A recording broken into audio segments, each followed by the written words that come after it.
ನಮ್ಮ ಫಾಲೋವರ್ಸಲ್ಲಿ ಮೋಕ್ಷಿತಾ ಅಭಿಮಾನಿ ಬರೆದ ಮೆಸೇಜ್ ಇದು. ಅವರಿಗೆ ಧನ್ಯವಾದಗಳನ್ನು ಹೇಳ್ತಾ ಈ ಮೆಸೇಜನ್ನು ಓದೋಣ. ಮೋಕ್ಷಿತಾ ಮನರಂಜನೆಯ ನರಕದಲ್ಲಿ ಸ್ವರ್ಗದಲ್ಲಿ ಹಾಡು ಹಾಡಿ ಮನರಂಜಿಸಿದ್ದಾರೆ. ಪೊಲಿಟಿಕಲ್ ಟಾಸ್ಕ್ ಭಾಷಣ ಉಸ್ತುವಾರಿ ಪ್ರಾಮಾಣಿಕವಾಗಿ ಮಾಡಿದ್ದಾರೆ. ಧರ್ಮ ಕೀರ್ತಿರಾಜ್ ಜೊತೆ ಸೇರಿ ನೃತ್ಯದಿಂದ ಮನರಂಜನೆ ನೀಡಿ ಟಾಸ್ಕ್ ಗೆದ್ದಿದ್ದಾರೆ. ಯುವರಾಣಿ ಪಾತ್ರದಲ್ಲಿ ಪಾತ್ರಕ್ಕೆ ನ್ಯಾಯ ಒದಗಿಸಿ ಗಾಂಭೀರ್ಯ ಪ್ರಬುದ್ಧತೆ ಮೆರೆದಿದ್ದಾರೆ. ಬಿಗ್ ಬಾಸ್ ನ್ಯೂಸ್ ಟಾಸ್ಕಲ್ಲಿ ಪ್ರಾಮಾಣಿಕ ಉಸ್ತುವಾರಿ ನಿರೂಪಣೆ ಮಾಡಿ ಧನರಾಜ್ ಜೊತೆ ಸೇರಿ ಮನರಂಜನೆ ನೀಡಿದ್ದಾರೆ. ರೆಸ್ಟೋರೆಂಟ್ ಟಾಸ್ಕಲ್ಲಿ ಅತಿಥಿಯಾಗಿಯೂ ಮ್ಯಾನೇಜರ್ ಆಗಿಯೂ ಸಮರ್ಥ ಪಾತ್ರವನ್ನು ನಿಭಾಯಿಸಿದರೂ ಮನರಂಜನೆ ನೀಡಿದ್ದಾರೆ.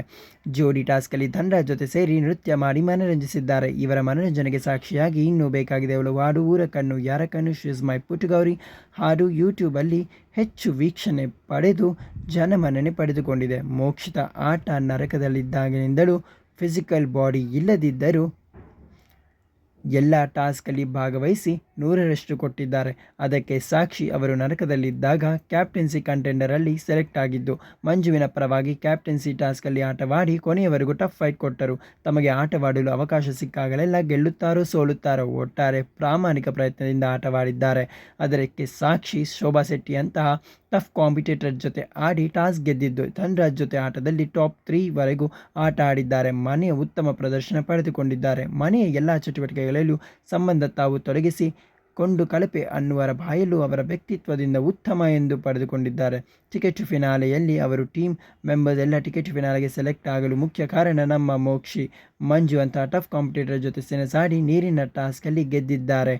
ಏನು ಆಟವಾಡದೆ ಡೈರೆಕ್ಟ್ ಟಿಕೆಟ್ ಫಿನಾಲೆಗೆ ಸೆಲೆಕ್ಟ್ ಆದರೂ ರಜತ್ ತಮ್ಮ ಸ್ನೇಹಿತ ತ್ರಿವಿಕ್ರಮ್ ಟಿಕೆಟ್ ಫಿನಾಲೆ ವಾರದಲ್ಲಿ ತ್ರಿವಿಕ್ರಮ್ ಏನು ಟಾಸ್ಕ್ ಆಡದಿದ್ದರೂ ಹೊರಹಾಕಿದ್ದಾರೆ. ತ್ರಿವಿಕ್ರಮ್ಗೆ ಕಡಿಮೆ ಮೂಟೆ ಭಾರ ಹೋಗಿಸಿ ಟಿಕೆಟ್ ಫಿನಾಲೆಯ ಸೆಲೆಕ್ಟ್ ಮಾಡದಿದ್ದರು. ಆದರೆ ಮೋಕ್ಷಿತಾ ಮನಭಾರ ಹೊರಿಸಿದರು. ಅವರು ಕೊನೆವರೆಗೂ ಹೋರಾಡಿ ಸೋತರು, ಗೆದ್ದಿದ್ದಾರೆ. ತ್ರಿವಿಕ್ರಮ್ ಮಂಜು ರಜತ್ ಹೂಡಿದ ತಂತ್ರಕ್ಕೆ ಪ್ರತಿತಂತ್ರ ಹೂಡಿ ಎಲ್ಲ ಟಾಸ್ಕ್ಗಳು ಸಮರ್ಥರು ಎಂದು ಸಾಬೀತು ಮಾಡಿ ಇಂದು ಮಿಡ್ ವೀಕ್ ಎಲಿಮಿನೇಷನ್ ಟಾಸ್ಕಲ್ಲೂ ಕೂಡ ಸಮರ್ಥರು ಎಂದು ತೊಡಗಿಸಿಕೊಟ್ಟಿದ್ದಾರೆ. ವ್ಯಕ್ತಿತ್ವ, ಮನರಂಜನೆ, ಆಟ, ಮಾತು, ಧೈರ್ಯ, ಪ್ರಾಮಾಣಿಕತೆ, ಆತ್ಮಬಲ, ಸ್ವಾಭಿಮಾನ, ಟಾಸ್ಕ್, ವ್ಯಕ್ತಿತ್ವ, ತಾಳ್ಮೆ ಈ ಎಲ್ಲಕ್ಕಿಂತಲೂ ಹೆಚ್ಚಾಗಿ ಸ್ವತಂತ್ರವಾಗಿ ಯಾರ ಬೆಂಬಲವಿಲ್ಲದೆ ಆಟವಾಡಿದ್ದಾರೆ.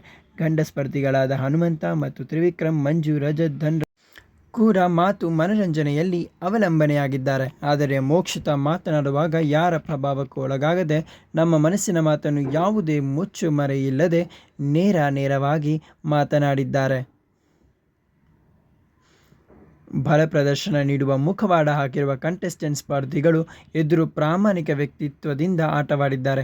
ಅತಿ ಹೆಚ್ಚು ಬಾರಿ ನಾಮಿನೇಟ್ ಆದರೂ ಕೂಡ ಕರ್ನಾಟಕದ ಜನತೆ ಇದುವರೆಗೂ ಉಳಿಸಲು ಕಾರಣವೇ ಅವರ ಸಮರ್ಥ ಪ್ರಾಮಾಣಿಕ ವ್ಯಕ್ತಿತ್ವ, ಮನರಂಜನೆ ಮತ್ತು ಆಟ. 2 ವಾರ ನರಕದಲ್ಲಿ ಕಳೆದು ಜೀವನ ಉತ್ಸಾಹವಿದ್ದರೆ ನರಕವೂ ಕೂಡ ಸ್ವರ್ಗವಾಗುತ್ತದೆ ಎಂದು ತೋರಿಸಿಕೊಟ್ಟ ಒಬ್ಬಳು ಹೆಣ್ಣು ಸ್ಪರ್ಧಿ ಇಂದು ಬಿಗ್ ಬಾಸ್ನಲ್ಲಿ ಇದ್ದಿದ್ದು ಕರ್ನಾಟಕದ ಜನತೆಯ ಮನಸ್ಸು ಗೆದ್ದಿದ್ದಾರೆ.